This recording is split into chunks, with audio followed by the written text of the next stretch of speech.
तो मम्मी इतना कह के सो गई थी। मम्मी की आंख लगी होंगी जो भी था। फिर उसके कुछ मिनट बाद ही मतलब पापा ने डाला और वो वहाँ से भाग गए। मेरे पापा एक्चुअली क्या था कि मेरे पापा तेजाब डाल के वहाँ से आ गए थे और वो मंदिर चले गए थे कि भगवान जी मुझे बचा लेना अब। तो मम्मी से बोला कि अपना मम्मी जो पेटीकोट जो पहनी थी तो मम्मी से वो उतरवाया और मेरी बहन को उसमें लपेड़ा और मेरे मौसा जी अकेले उसको जमुना जी में फेंक के आए।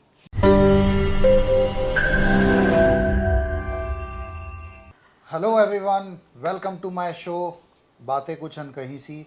तो आज मेरे साथ बहुत ही स्पेशल गेस्ट हैं नीतू और पूजा जी। तो आज इनसे करेंगे बात। और नीतू जी जो हैं वो एक एसिड सर्वाइवर हैं। तो आज इनकी लाइफ के बारे में पूछेंगे कि कैसी इनकी जर्नी रही। तो वेलकम करते हैं पूजा जी और नीतू का। उड़ने को एक आसमां कम पड़ता है, एक और आसमां मंगवा दो, बेशब्र मेरी उड़ान है, मेरे पंख नीले रंगवा दो। बहुत बढ़िया, बहुत बढ़िया। तो नीतू, कुछ बताइए अपनी लाइफ के बारे में। ये एसिड अटैक कैसे हुआ, क्या इससे उतार चढ़ाव आए ज़िंदगी में, और ये एसिड अटैक एक्चुअल में किया किसने, सबसे मेन बात है, और हुआ क्यों?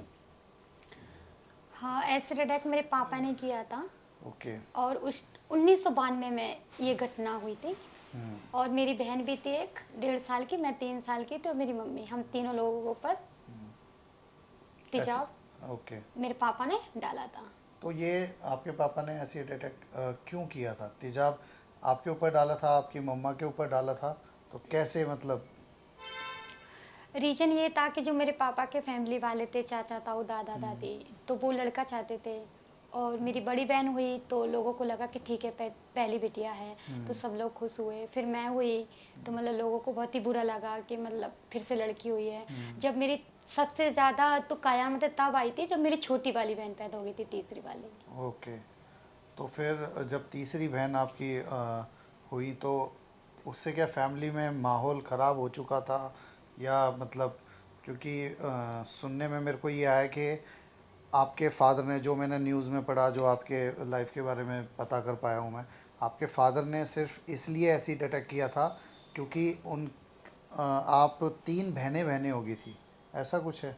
हाँ, रीजन तो यही था ना कि हम 3 बहन थे, उनको बेटा चाहिए था और हम 3 बहन थे। तो वही था कि मतलब उनको लगा था कि कैसे क्या होगा। मतलब मेरे जो पापा के फैमिली वाले थे वो उनको टॉर्चर करते थे कि तुम्हारे पास बिटियां हैं, कैसे करोगे, क्या करोगे, और इनको कुछ करो इनका। तो इस तरीके से उनको मतलब बोलते थे। तो फिर जो मेरे खास मतलब पापा के चाचा ताऊ वगैरह रहे थे, तो उन्होंने फिर एक आइडिया दिया कि एक काम कीजिए। उनको एक बोतल दी तेजाब की, तो उन्होंने बोला कि ये इसमें तेजाब है। और एक्चुअली एक ये था कि मेरी मम्मी जब लड़ाई झगड़े होते थे तो मेरी मम्मी मेरी नानी के यहाँ पे चली गई थी उस टाइम पे। तो मम्मी ने सोचा कि कोई नहीं, अभी क्या बोलते हैं, अगर मैं कुछ दिन के लिए चली जाती हूँ दोनों बिटियाओं को लेके, फिर हो सकता है कि 2-4 दिन में मैं आ जाऊँ तो माहौल ठीक हो जाएगा। ठीक हो जाएगा। तो ठीक होने की जगह फिर मेरे पापा को मेरे चाचा ताऊ जो भी रहे थे पापा वगैरह, तो उन्होंने तेजाब भर के दिया और उनको जीप में बिठाला। तो 1992 में 16 जुलाई को जाके मेरी नानी के यहाँ पे 1 बजे मेरे पापा ने तेजाब डाला था। ओके। तो तेज़ाब जब डाला तो आपकी छोटी बहन पे भी गिरा होगा, आपके ऊपर भी, तो किस किस को नुकसान हुआ है उस चीज़ को लेके? हाँ, हम एक मतलब मेरी नानी के यहाँ पे एक बाउंड्री सी थी, एक गली टाइप में जो खुला होता है, तो गर्मी का माहौल था। तो वहाँ पे हम जो ढकेल नहीं होती है जिसपे फल वगैरह रख के बेचते हैं, तो उस पे हम बाउंड्री के सारे सो रहे थे। तो इधर की साइड में इधर के हाथ पे मम्मी थी और इधर के हाथ पे कृष्णा थी, फिर उधर मैं थी, मतलब बीच में कृष्णा थी। ठीक है। तो मेरे पापा ने, कृष्णा आपकी बहन? हाँ, कृष्णा मेरी ओके बहन थी। Okay okay. तो पहले मेरे पापा ने ये देखा था, पक्का किया था कि इस जगह पे हम ही हैं या कोई और है। ओके। तो मेरे पापा ने चादर उठा के देखा था, तो मेरी मम्मी की उस टाइम पे आँख खुल गई थी। तो मेरी मम्मी ने बोला कि मतलब इतनी रात में तुम कैसे यहाँ पे है? तो कह रही कोई नहीं, और मैं बच्चों को अच्छा, रात को 1 बजे जी किया है? ओके। जी। तो उन्होंने बोला कि कोई नहीं, और मैं बच्चों को लेने आया हूँ तुमको, और तुम सो जाओ, फिर सुबह चलेंगे। तो मम्मी इतना कह के सो गई थी। मम्मी की आंख लगी होंगी, जो भी था। फिर उसके कुछ मिनट बाद ही मतलब पापा ने डाला और वो वहाँ से भाग गए। हम्म, तो जब एसिड अटैक हुआ तो क्या माहौल हो गया था, कैसे क्या रात को हॉस्पिटल में ले जाना, क्योंकि आप गांव से हो, आपकी मम्मी गांव से है, तो एकदम से हॉस्पिटल पहुंचना बहुत मतलब तो कौन लेके गया उस टाइम आपको, मतलब आपकी मम्मी ने आपको बताया, क्योंकि आपकी एज तो बहुत छोटी होगी, हम्म। तो कितने साल के थे उस टाइम आप? मैं 3 साल की तो थी। हॉस्पिटल में कैसे पहुंचे आपके तो मम्मी पापा? हाँ, मम्मी आपकी कैसे आप लोगों को लेके पहुंची? मेरे नानी के यहाँ पे अटैक हुआ था। हाँ। तो मेरे नानी, जैसे ही हम लोगों ने चीखना चिल्लाना स्टार्ट किया, तो मेरे नानी मामा जग गए थे, सारे लोग जग गए थे मोहल्ला पड़ोस के, लेकिन कोई आगे नहीं आया था। सब मतलब तरह तरह की बातें बना रहे थे, पर कोई आगे नहीं आया था। तो जिस ठेल पे हम सो रहे थे उसमें इतना बड़ा गड्ढा हो गया था, क्योंकि तेजाब से एकदम जल गई थी, लकड़ी की जल थी वो। गई, तो मैं ओके। उससे नीचे गिर गई। मतलब मैं उधर नीचे चीख रही हूँ, मेरी छोटी बहन चीख रही है, मेरी मम्मी चीख रही है, तो कोई नहीं तैयार था। तो मेरे नानी और केवल मेरे मामा थे, मेरे नाना थे नहीं। तो उनको कुछ भी नहीं समझ में आया। तो जिस ठेल पे हम जले थे, एसिड डाला था, उसी ठेल पे हम तीनों को उन्होंने, मेरे नानी मामा ने डाला। पहले हम लोगों को थाना लेके गए, कंप्लेन किया, और फिर उसके बाद फतेहपुर सीकरी से हम लोगों को उसी ठेल पे आगरा लेके आए हॉस्पिटल में। फिर इमरजेंसी में हम लोगों को एडमिट किया। ओके। तो पुलिस केस वगैरह हुआ उसमें, मतलब क्या हुआ आपके फादर, मतलब आपके फादर ने एसिड अटैक किया तो जाहिर सी बात है पुलिस केस हुआ होगा, तो आपके फादर जेल में गए या नहीं गए? हाँ, पुलिस क्या बोलते हैं, आई थी घर पे। तो मैंने पापा से सुना है कि पुलिस आई थी। तो मेरे पापा, एक्चुअली क्या था कि मेरे पापा तेजाब डाल के वहाँ से आ गए थे, और वो मंदिर चले गए थे कि ओके। भगवान जी मुझे बचा लेना अब। ओके। तो फिर पुलिस ढूंढने लगी। तो मतलब इन लोगों को तो पता थी या नहीं पता थी, फिर पुलिस वगैरह आई तो सब लोगों को पता चल गया था। तो फिर मेरे जो दादी और बाबा रहे थे, उन लोगों ने पैसे भरे थे पुलिस में कि हमारा बेटा जेल ना जाए और इस मामले को यहीं दफा दफा कर दिया जाए। तो उस टाइम पे तो वो जेल नहीं गए थे, लेकिन हम लोग फिर हॉस्पिटल में हम लोगों का 14 महीने इलाज चला था। हम्म। जो मेरी छोटी वाली बहन थी कृष्णा, हम्म। डॉक्टर ने मेरे लिए बोला था कि मेरी हालत इतनी उस टाइम पे ख़राब थी, तो डॉक्टर ने कहा था कि जो जो तुम्हारी ये लड़की है नीतू, इसकी हालत बहुत गंभीर है, और हम मतलब नहीं, मतलब अब पूरा कोशिश करेंगे, पर मुश्किल है कि हम इसको 8 दिन तक ये बच पाए। ये जो भी खाने को मांगे इसको दे देना। और उसी वक्त वही टाइम मेरी छोटी वाली बहन खत्म हो गई। लेकिन मेरी जो छोटी वाली बहन थी उसका फेस पे एक दाग नहीं था, पर उसका ये पूरा सर गल गया था, सर। पूरा सर गल गया था। तो फिर वो हॉस्पिटल में 8 दिन के बाद ही ख़त्म हो गई। जब मेरी छोटी बहन ख़त्म हुई, उस टाइम का इतना, मतलब मैं क्या बताऊँ, कर्फ्यू लगा हुआ था पूरे उसमें आगरा में। तो कोई नहीं, इमोशनल मत हो आप, बिल्कुल बिंदास हो गए, क्योंकि गाइज मैं ये बताना चाह रहा हूँ कि एसिड सर्वाइवर हमारे देश में क्या पूरे वर्ल्ड में बहुत हैवी होता जा रहा है, मतलब लोग क्या सोच के, क्योंकि मुझे ये लगता है कि ये साइको चीज़ें हो रही हैं, लोग मतलब इतने परेशान हो रहे हैं, लोग इतने।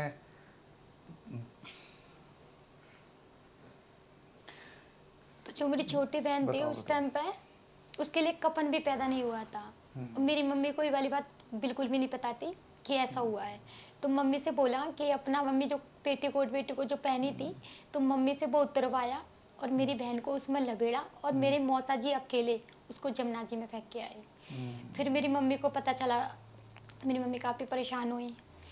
कुल मिला के 14 महीने में हम मतलब सही हुए थे। 4 महीने हम लोगों को हॉस्पिटल में रखा, फिर उसके बाद में छुट्टी दे दी। तो मेरे नानी ने और मेरे मामा ने सब जगह से भीख मांगा, सब जगह से पैसा इकट्ठा किया, उन्होंने प्राइवेट इलाज कराया। तो आपने इतना संघर्ष किया है, इतना आगे बढ़े, तो आज हमारे साथ नीतू की फ्रेंड है जो काफ़ी सालों से एक दूसरे को जानते हैं। तो नीतू की फ्रेंड पूजा जी हैं, तो पूजा जी से मैं पूछना चाहूँगा, क्योंकि ये लगी रहती हैं बेचारी नीतू के साथ काम करने में, तो पूजा जी से मैं पूछना चाहूँगा कि आपकी दोस्ती नीतू से कब, कहाँ, कैसे हुई, और क्या बॉन्ड है आपका, और कुछ नीतू के बारे में बताओ। तो एक चीज़ जो मैं बताना चाहूँगी हाँ कि जी। मैं नीतू को पर्सनली तो नहीं जानती थी, लेकिन शुरू से, क्योंकि मैं भी यूपी में रही हूँ, मेरी अपब्रिंगिंग वहीं से हुई है, तो मैं वहाँ पे बहुत केसेस देखती थी जो ऐसे अटैक के ऊपर होते थे 2009-10 से। और ऐसा था कि एक टाइम ऐसा हो गया था 2013 तक कि केसेस इतना ज़्यादा बढ़ने लगे थे कि एक एक साल में मोर देन 900 केसेस रजिस्टर हो रहे हैं हमारे इंडिया में। तो इतना ज़्यादा हो गया था, तब मैंने देखा कि कुछ ऐसे कैंपेन्स भी स्टार्ट हुए हैं जो ऐसे अटैक को लेके थे, तो मैं उस तरह से जुड़ी नीतू के पास। एंड जब मैंने नीतू की स्टोरी सुनी तो मैं बहुत ज़्यादा इमोशनली कनेक्टेड हुई, क्योंकि आंटी से मेरा बहुत ज़्यादा लगाव है, गीता आंटी से, जो नीतू की मदर है। तो मैं इन लोगों के ऊपर डॉक्यूमेंट्री बनाने गई थी, जो कि मेरा एक कॉलेज का प्रोजेक्ट था।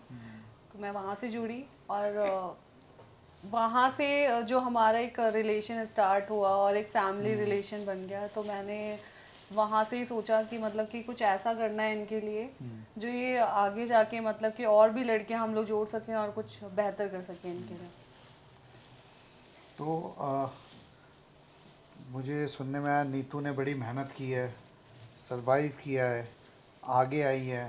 तो इन्होंने एक अपना छोटा सा प्यारा सा क्यूट सा एक स्टॉल खोला है, जिनका नाम नीतू खुद बताएगी अपने मुंह से। बताइए नीतू, क्या नाम है आपके स्टॉल का? हाँ, ये था कि मतलब मैं काफ़ी सालों से ये सोचती थी कि मुझे कुछ करना है, और क्या करूँ मैं। हम्म। तो मैं पूजा से भी मतलब बहुत सालों से बात करती थी। हाँ। तो इसकी स्टोरी मैं बताती हूँ। मैं इसमें ऐड हाँ। ऑन करना चाहती हूँ कि हम 2022 में इस बारे में बात क्या करते थे हाँ।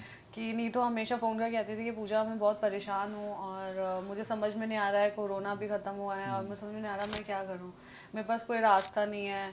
अब मैं कहीं ना कहीं से तो मतलब एक फाइनेंशियली स्टेबल होना चाहती हूँ, और मुझे जैसे लड़कियों को कौन जॉब देगा, या मैं खुद का कोई छोटा सा भी काम नहीं स्टार्ट कर सकती, क्योंकि मेरे पास ना तो इतने पैसे हैं ना मैं कुछ कर पाऊंगी।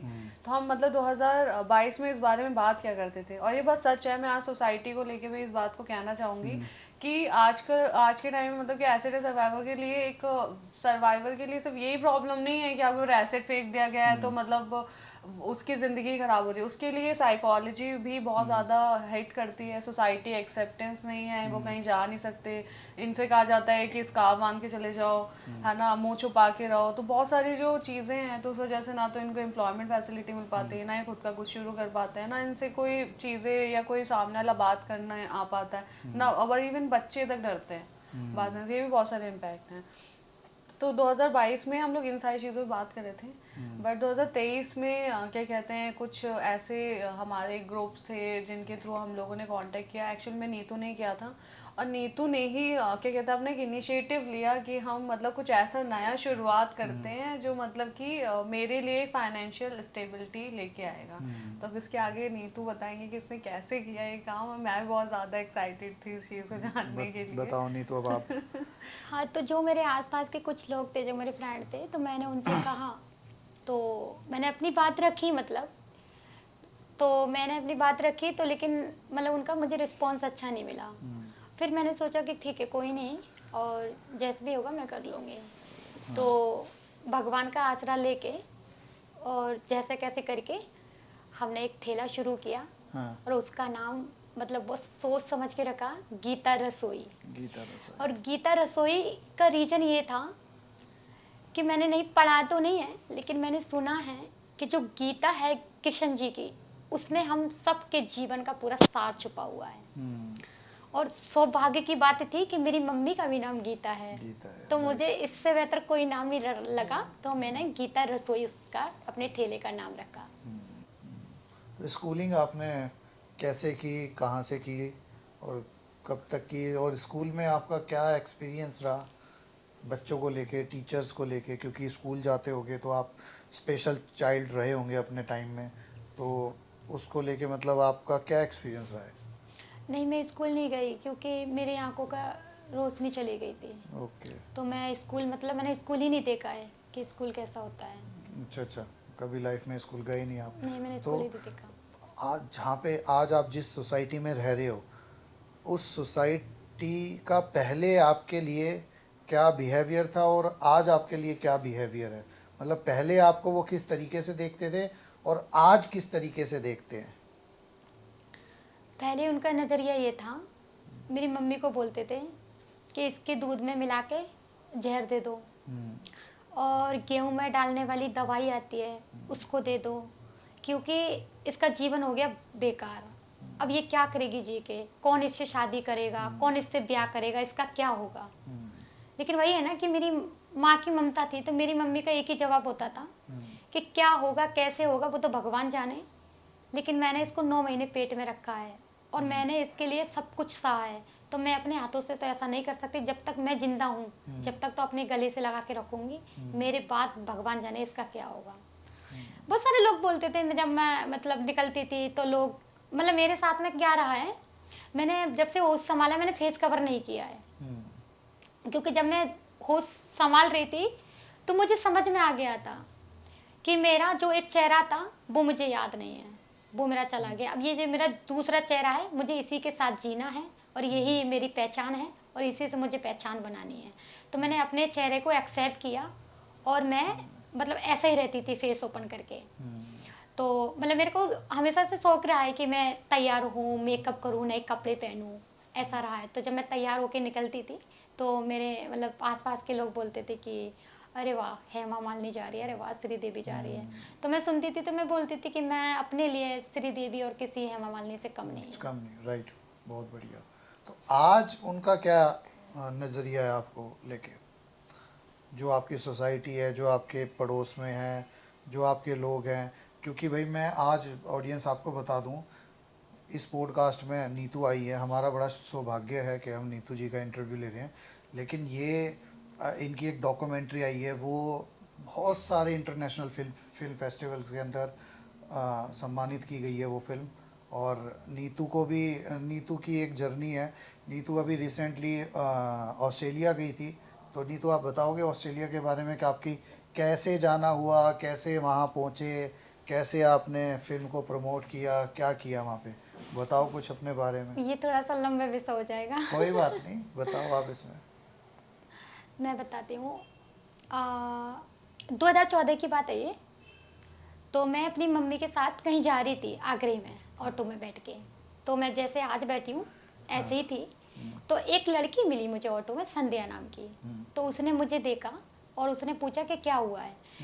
तो मेरा मतलब क्या था, मैं मतलब मेरे को ये नहीं बोलना अच्छा लगता था कि मेरे पापा ने मेरे ऊपर तेजाब डाला है, क्योंकि मुझे यही लगता था कि मेरे पापा ने मेरे ऊपर ऐसा किया है। लेकिन बहुत सारे पिता हैं जो अपने बच्चों के लिए सब कुछ करते हैं और उनके बच्चे मतलब उनका सब कुछ है, लेकिन एक पिता के वजह से सारे पिताओं का नाम खराब होगा।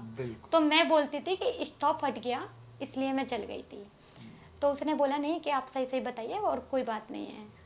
तो फिर उसको कहानी बताई। तो उस लड़की ने मुझे, एक आगरे से हैं जो बक्सला प्रभा करके एक लेडी हैं जो सोशल वर्किंग करती हैं, तो उन्होंने मुझे उनका नंबर दिया, उनसे मेरी बातचीत हुई। तो एक दिल्ली में स्टॉप एसिड रैक कैंपेन चल रहा था, तो उन्होंने उनके बारे में मुझे बताया और उनका मुझे नंबर दिया। तो मैं 2014 में 25 फरवरी को फर्स्ट टाइम दिल्ली आई। और जब मैं दिल्ली आई थी तो दिल्ली में एक नंद नगरी में कोई रिसेंटली मतलब कोई अटैक हुआ था, उसके लिए वो कैंडल मार्च कर रहे थे। तो मैं जब वहाँ पे आई तो मैंने अपनी लाइफ में फर्स्ट टाइम बहुत सारी मीडिया को देखा, लड़कियों को भी देखा और सर्वाइवर थी मेरे जैसी, और बहुत सारे लोग थे। मैंने बहुत सारे लोगों को देखा तो मुझे बड़ा काफ़ी अच्छा लगा, क्योंकि पहली बार मतलब लोगों ने मुझे एक सम्मान की नज़र से देखा था कि हाँ मेरा इस दुनिया में जीने का राइट है और मैं इस दुनिया का हिस्सा हूँ। इस तरीके से उन्होंने मुझे देखा, मुझसे बात किया, तो मुझे बहुत अच्छा लगा। तो उस टाइम पे मेरे अंदर एक उत्साह सा बड़ा था कि मुझे अपनी लाइफ में कुछ करना है और मुझे आगे बढ़ना है। क्योंकि पहले मैं ये सोचती थी कि शायद मैं अकेली एक लड़की ऐसी हूँ, लेकिन मुझे लगा कि नहीं, यहाँ पे तो बहुत सारी लड़कियाँ हैं, तो हमको मिल के काम करना चाहिए। राइट। तो फिर मेरे जो कैंपेन चला रहे थे आलोक दीक्षित और आशीष शुक्ला, मेरी उनसे मुलाकात हुई। तो मैं मम्मी के साथ आई थी और मेरी बहन भी आई थी छोटी, क्योंकि मैं अकेली तो ट्रैवल नहीं कर सकती, मेरी आंखों में विजन नहीं है। तो उनसे बातचीत हुई। तो उन्होंने बोला कि कैसे घर परिवार चलता है। आपके आंखों में अभी मतलब कितने % तक आप देख सकते हो? मतलब क्लियर तो दिखता नहीं है ऑब्वियसली आपको, तो मतलब कितने क्या विजुअल मतलब है आपके, कितने % तक देख सकते हो आप? ज़्यादा डॉक्टर ने मतलब जो डॉक्टर ने बताया था, मैं आपको वो बताऊं तो डॉक्टर ने बोला है, मेरा चेन्नई में ऑपरेशन हुआ था 2017 में शंकर नेत्रालय में। तो डॉक्टर ने बोला है कि नीतू अगर हम डॉक्टर हैं और हम आपका चेकअप करते हैं तो हमारे हिसाब से आपकी दोनों आंखें डैमेज हैं, लेकिन आप जो थोड़ा बहुत देख पाती हैं वो कहाँ से देख पाती हैं वो भगवान जाने। तो डॉक्टर ने बताया कि ज़्यादा मुझे मतलब जो मुझे लगता है कि 10 से 8% मुझे दिखता है कि आप मेरे को दिख रहे हैं, लेकिन मैं क्लियर नहीं देख पा रही हूँ। मैं आपको, ओके ओके आप बैठे हैं ये दिख रहा है मेरे को, लेकिन क्लियर नहीं देख पा रही हूँ। Okay okay okay okay. तो कहाँ थे हम? तो उसी टॉपिक पे आते हैं वापस। हाँ, तो उन्होंने मतलब पूछा कि कैसे घर परिवार चलता है। तो क्या था, मेरे पापा मतलब नहीं काम करते थे, तो मेरी मम्मी मतलब जब हम छोटे छोटे थे, अटैक के कुछ बाद ही मतलब मम्मी ने मतलब पापा से राजीनामे किया। तो उनका तो मतलब शुरू से रहता था दारू पीना, लड़ाई करना, झगड़ा करना, और फिर जब वो जेल से आए तो मेरी एक और बहन हो गई, तो और मुसीबत खड़ी हो गई कि चौथी भी लड़की हो गई। तो उनका तो वही रहता था। फिर मेरी मम्मी ने सोचा कि मुझे बच्चे पालने हैं, तो मेरी मम्मी घर घर जाके काम करती थी, हम लोगों की परवरिश की। एक टाइम तो ऐसा था कि जो मूंगफली नहीं होती हैं, हम लोग वो भी छीलते थे घर परिवार चलाने के लिए। मतलब काफ़ी तरह के मेरी मम्मी ने काम किए हैं, हम घर पे ही करते थे। तो मैंने जो रियल थी कहानी हकीकत मैंने बताया ना कि ऐसे से मेरी मम्मी काम करती है बाहर जाके और ऐसा हमारा घर परिवार चल रहा है। तो उन्होंने मुझसे बोला कि आप दिल्ली आ जाइए, और दिल्ली में तो बहुत सारी कंपनियां हैं और हमारे जानकारी में हमारे दोस्त वगैरह भी हैं, तो हम उनसे बात करेंगे तो शायद आपका कुछ हो पाए। तो मेरी मम्मी और मेरा मानना था और कहना भी था यही कि भैया अगर आपको मतलब सच में यहाँ पे हेल्प करना चाहते हैं, तो हम चाहते हैं कि आगरा में कोई हमारे लिए एक चाय कॉफ़ी की एक दुकान हो, जिससे हम उसको चला के और मेहनत करके अपना जीवन यापन कर पाएँ। क्योंकि मेरी मम्मी और मेरा यही मानना था कि दया पे हमको निर्भर नहीं होना है, बिल्कुल बिल्कुल राइट। क्योंकि दया ज़्यादा दिन तक नहीं दया चलेगी, लेकिन अगर हमारे लिए कोई दुकान होगी तो उस पर हम मेहनत करेंगे तो अच्छे से खाएंगे, तो हमें अच्छा लगेगा कि हम अपना मेहनत कर रहे हैं और खा रहे हैं। बिल्कुल। तो उन लोगों को आइडिया अच्छा लगा, तो उन्होंने बोला कि चलो ठीक है कुछ करते हैं। तो उन लोगों ने बातचीत किया, भगवान की भी कृपा थी उसमें। तो 2014 में ही 10 दिसंबर को एक कैफे की शुरुआत की गई थी, जिसका नाम रखा गया था सिरोज हैंग आउट। उसमें मेरी मम्मी थी और 2-3 लड़कियां और थी, रूपा, रितु और मेरी मम्मी। तो हम 5 लोगों ने आगरा में सिरोज को स्टार्ट किया था। तो सिरोज को जब स्टार्ट किया तो हम लोगों को मतलब रीजन यही था कि ऐसा कुछ नहीं था कि हमको बिजनेस करना है। बस ये था कि ये ऐसी घटनाएं बहुत सारी होती हैं और समाज ऐसे इग्नोर करता है। मतलब उस टाइम पे इतना बुरा माहौल था कि जिस ऑटो में मैं बैठती थी उस ऑटो में लोग नहीं बैठना पसंद करते थे। तो फिर हम लोगों ने काफ़ी काम किया। तो ये कहानी थी यहाँ की। तो आप ऑस्ट्रेलिया कैसे पहुँचे, कौन लोग मिले आपको, कैसे आपकी डॉक्यूमेंट्री बनी, किस तरीके से आपकी मूवी बनी? हाँ, तो कैफे में ही एक लेडी आई थी ऑस्ट्रेलिया से, जो कि उनका नाम एमा है और वो डायरेक्टर हैं। तो उन्होंने मतलब वो ऐसी घूमने आई थी, तो वो मुझसे मिली, मेरी मम्मी से मिली, हमारी कहानी सुनी, उन्होंने बातचीत किया। तो उन्होंने डिसाइड किया कि मुझे डॉक्यूमेंट्री बनानी है। तो वो आती रही, मतलब हर साल आती थी, उन्होंने डॉक्यूमेंट्री कवर किया। मतलब हर साल आती थी, कभी साल में 2 बार आती थी, कभी 1 ही बार आती थी। तो उन्होंने भी 5-6 साल काम किया, हम लोगों ने, सब ने, एमा ने और हमने, मेरी मम्मी ने, पूरी फैमिली ने। तो उन्होंने एक डॉक्यूमेंट्री तैयार की और वो 2022 में उसकी स्क्रीनिंग की उन्होंने। तो उसके लिए मैं ऑस्ट्रेलिया गई थी, क्योंकि वहाँ पे स्क्रीनिंग करनी थी और लोग चाह रहे थे कि मतलब जिसकी कहानी है वो अगर यहाँ पे आके अगर हमको अपने शब्दों में कुछ बात बताएं तो मतलब हम लोगों के लिए अच्छा रहेगा। तो उन लोगों ने मुझे इनवाइट किया और मैं वहाँ पे रही और वहाँ पे मैं गई भी थी। बहुत अच्छा। तो आज आपकी लाइफ बिल्कुल स्टेबल है, तो फ्यूचर की क्या प्लानिंग है आपकी कि मेरे को लाइफ में ये करना है, किसी के लिए मोटिवेशन बनना है, गर्ल्स के लिए मोटिवेशन बनना है, या क्योंकि आप स्पेशल हैं पूरे मतलब अपने उसमें, तो आप क्या चाहती हैं कि मेरे को लाइफ में क्या करना है बेसिकली? जब मैं छोटी थी ना, तो हमारे घर पे एक इतना बड़ा रेडियो था, तो उसमें मतलब गाने वगैरह बजते थे। तो लोगों का तो मैंने आपको बताया ही था कि मतलब बहुत रिएक्शन खराब था मुझे लेके। लोग ये बोलते थे कि मुझे मर जाना चाहिए, और लोगों को मतलब कुछ लोग तो ये भी बोलते थे कि मेरी शक्ल देखते हैं तो उनको उल्टियाँ आती हैं और मुझे मर जाना चाहिए। तो मैं उनसे बोलती थी कि देखो, मेरी इसमें कोई गलती नहीं है और मैं क्यों मर जाऊं, मुझे जीवन दिया है ऊपर वाले ने। राइट। तो उसकी जब मर्जी होगी, उसने मुझे जीवन दिया तो वो जीवन मेरा वापस ले भी लेगा। अगर आपको मेरे चेहरे से इतनी दिक्कत है या उल्टी आ रही हैं तो आप जाके कहीं मर जाइए, क्योंकि मुझ जैसी पता नहीं इस समाज में कितने लोग होंगे। तो मैं यही सोचती थी कि मेरे पास मेरी आंखें नहीं है और मेरे पास मेरा चेहरा भी नहीं है, लेकिन मेरी आवाज़ है मेरे पास, जिसको मुझे अपनी ताकत बनाना है। नीतू मुझे ये बताओ, जैसे आपके ऊपर एसिड अटैक हुआ तो आप सर्वाइवर हैं, तो अब आप खुद एक एसिड सर्वाइवर है, तो आप क्या चाहते हो? आप एसिड अटैक्स जो हो रहे हैं उसको स्टॉप करने के लिए आप क्या मुहिम चलाना चाहते हो, या क्या फ्यूचर में प्लानिंग है आपकी? तो इस चीज़ के बारे में बताओ आप एक बार। देखिए, मैं आपको थोड़ा सा बता दूं कि जो मैंने गीता रसोई स्टार्ट किया था, हाँ जी। तो मेरा पर्पस है कि मुझे एक ऐसा प्लेटफॉर्म तैयार करना है कि मैं उस प्लेटफॉर्म के थ्रू मेरी आगे की जर्नी को आगे ले जा पाऊँ मैं। बिल्कुल। और मैंने अपने आसपास भी देखा है कि चलो, मेरे तो रीजन ये हो गया है कि मेरी आंखें नहीं है तो मैंने पढ़ाई नहीं की है, लेकिन कुछ लोग ऐसे हैं कि वो गरीबी की वजह से, पैसों की वजह से नहीं पढ़ पाते हैं, या कुछ लोग ऐसे भी हैं कि कोई ना कोई रीजन होता है कि वो नहीं पढ़ पाते हैं।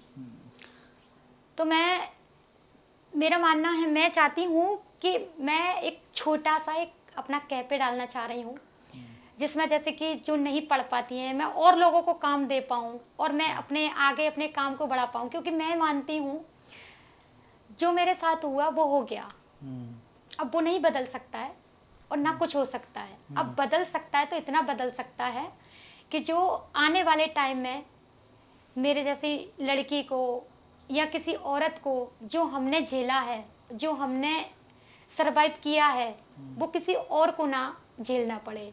और ये तभी पॉसिबल है कि जब हम लोग अपनी थिंकिंग को चेंज करेंगे। मेरा मानना है कि क्राइम सबसे पहले हमारे माइंड में आता है यहाँ पे।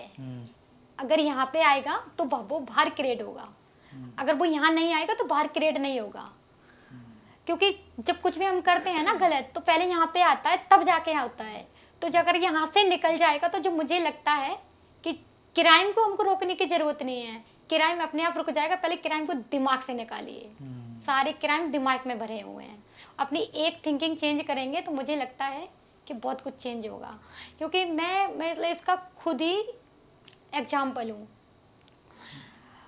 मेरी क्या बोलते, मेरी मम्मी कहती थी, मतलब लोग कहते थे कि ऐसा है वैसा है, तो मेरी मम्मी कहती थी कि नहीं बेटा, तू आज भी मेरे लिए सुंदर है और तू आज भी बहुत कुछ कर सकती है। तो मेरी मम्मी ने मुझे फ्री थिंकर बनाया, तो आज मैं आपके सामने हूँ। तो जब आपका माइंड फ्री होता है और जब आपके माइंड में पॉजिटिव होता है तो बहुत कुछ चेंज हो सकता है। और हम लोग बोलते हैं कि चेंज नहीं होगा, होगा, आप करके तो देखिए।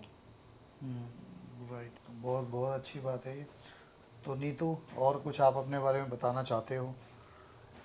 कुछ ये बताओ कि आपकी अब तक की लाइफ में सबसे बुरा समय कब रहा है? मतलब स्टेबल होने के बाद, मतलब सब कुछ समझना स्टार्ट हो गया हो, बचपने में नहीं, जब आप एक समझदार हो गए हो, एक मैच्योर हो गए हो, उस समय के बाद और अब तक आपकी लाइफ में सबसे बुरा समय कब रहा है और सबसे अच्छा समय कब रहा है? देखिए, सबसे बुरा तो तभी हो गया था जब इस घटना को अंजाम दिया गया था, बिल्कुल। है ना। तो इससे बुरा तो मतलब कुछ हो ही नहीं सकता। लेकिन ज़िंदगी में जीने के लिए वो तो बचपन में आपके साथ हुआ था, इससे बुरा तो हो नहीं सकता। लेकिन क्या होता है कि लोगों की वजह से कई बार ऐसा हो जाता है, जब आप समझदार हो जाते हो चीज़ों को समझ में, क्योंकि बचपने में तो आपको कुछ पता नहीं होगा, 2 4 5 साल तक तो बच्चे को कुछ पता ही नहीं चलता। लेकिन जब आप समझदार हो जाते हो, लोग इरिटेशन देते हैं, बहुत सी चीज़ें हैं। तो बैड पीरियड्स और गुड पीरियड्स आपका कौन सा रहा है कि ये मेरा अच्छा रहा है और ये मेरा बेकार समय रहा है? जो मुझे लगता है कि ये है कि देखिए, एक जो तुम्हारे शब्द होते हैं ना, जो मुझसे आज अगर कोई पूछता है कि सबसे ज़्यादा शक्तिशाली दुनिया में क्या है, तो मेरा मानना है कि तुम्हारे शब्द जो तुम्हारे मुंह से निकले हैं। क्योंकि जब उस टाइम पे लोग मुझसे ये बोलते थे कि मुझे मर जाना चाहिए, मैं कुछ नहीं कर सकती, मतलब कोई जीने का मेरा हक नहीं है, तो मेरे माइंड में कहीं ना कहीं मतलब आता था कि मतलब सच में ऐसा है। पर वही था कि मेरी मम्मी थी, वो हर वक्त हर मोमेंट में मुझे हिम्मत और हौसला देती रही और मेरे साथ खड़ी रही। तो मुझे जो लगता है कि जो तुम्हारे शब्द है ना, अगर तुम किसी की मदद नहीं कर पा रहे हो तो उसको प्लीज़ गिराओ भी नहीं। मुझे मतलब लोग मुझे बोलते थे विक्टिम हूँ मैं, मतलब मुझे विक्टिम शब्द इतना बुरा लगता है कि बहुत, मैं बोलती थी कि देखो मैं विक्टिम नहीं हूँ, विक्टिम का ऐसे हूँ, विक्टिम मांग नहीं रही हूँ, किसी से भीख नहीं मांग रही हूँ कि भीख दे जाओ मुझे, मैं मेहनत कर रही हूँ और खा रही हूँ। मैं हूँ फाइटर मुझसे बोलो, मैं फाइट कर रही हूँ अपनी लाइफ में आगे बढ़ने के लिए। तो जो अगर कुछ भी अगर हो रहा है, वो अपनी कहते ना कि इंसान के साथ जो भी घटनाएं होती हैं तो वो शरीर से विकलांग होता है, लेकिन जो समाज और उसका आसपास का माहौल वो उसको मन से विकलांग बनाता है। तो अगर तुम ये शब्द जो बोले जाते हैं, अरे ये कुछ नहीं कर सकती, इसके साथ ये हो गया वो हो गया, तो वो अगर कुछ करना भी चाहे तो वो वहाँ पे टूट जाता है। अगर तुम उसको ये बोलो अरे नहीं तुम बहुत कुछ कर सकते हो, आगे बढ़ो लाइफ में करो, तो इसको एक हिम्मत मिलेगी। कहता है एक तुम्हारे शब्द वो तोड़ भी सकते हैं उसको और जोड़ भी सकते हैं। तो आप जो शब्द बोल रहे हैं उनको साध के बोलिए, किसी को जोड़ नहीं सकते हैं तो प्लीज़ आप किसी को तोड़े भी ना। और मैं तो ये भी मानती हूँ कि पापी वो ही नहीं है जो पाप कर रहा है, पापी मेरी नज़र में वो भी है कि इस घटना को देख रहा है और इस घटना के में साथ दे रहा है।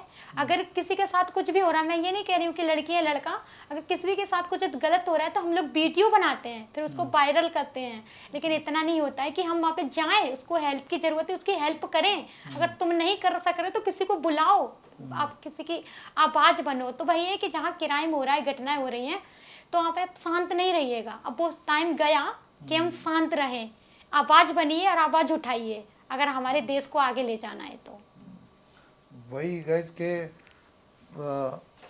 अपने बच्चों को तो दुनिया प्यार करती है, गले से लगाती है, अच्छी अच्छी चीज़ें दिलाती है, लेकिन दूसरों के बच्चों को कोई प्यार नहीं करता, मैंने देखा है।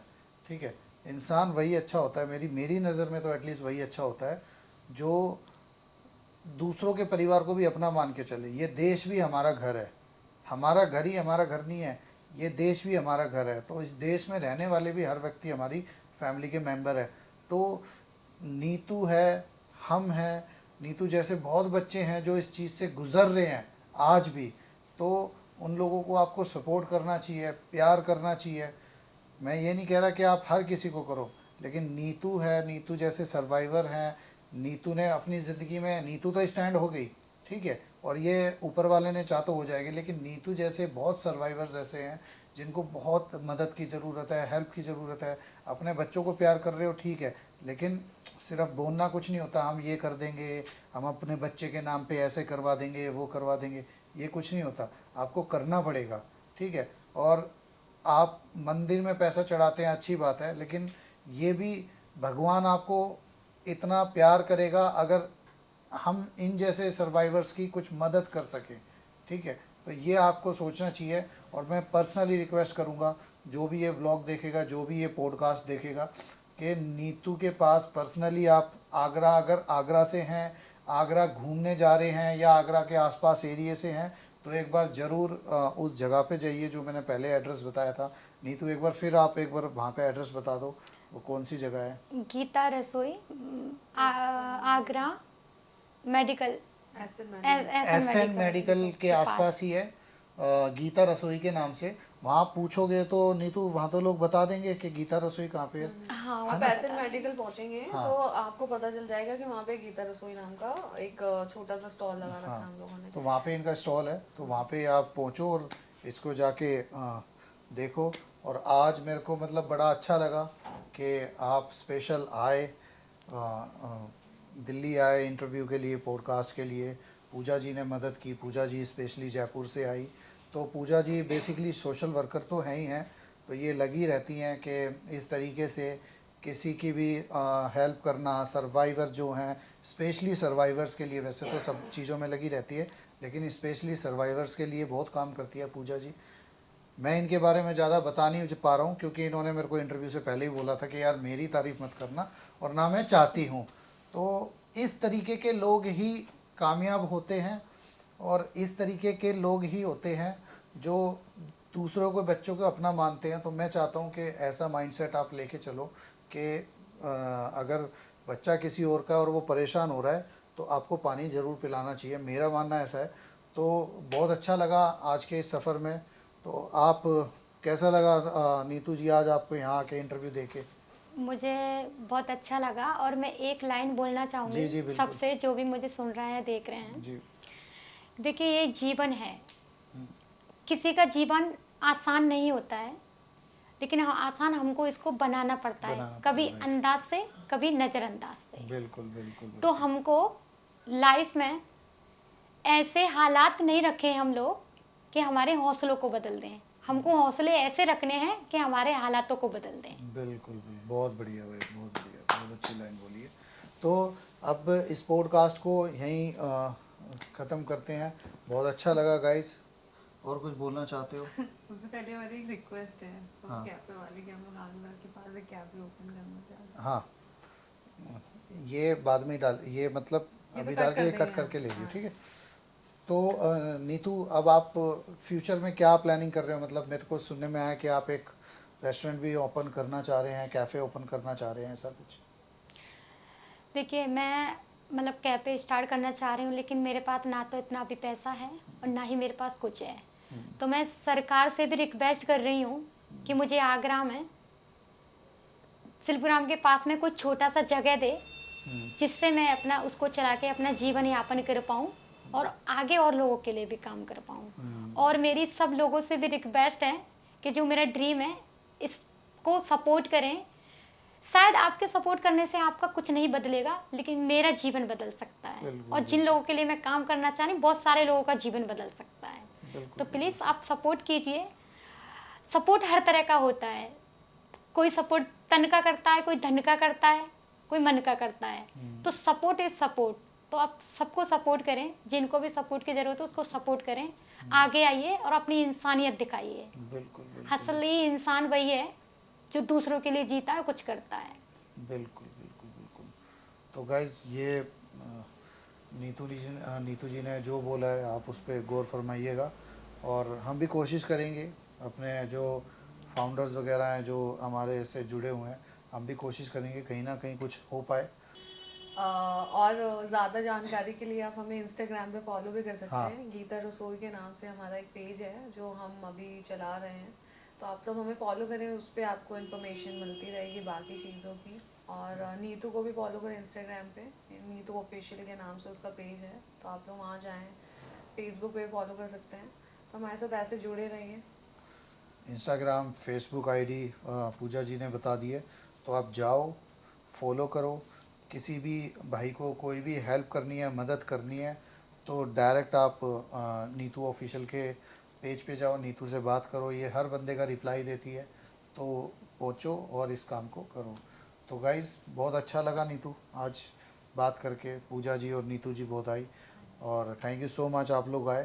तो इस पॉडकास्ट को देखने के बाद अगर आपको ये पॉडकास्ट अच्छा लगा हो तो चैनल को सब्सक्राइब करें, लाइक करें, शेयर करें। Thank you so much guys.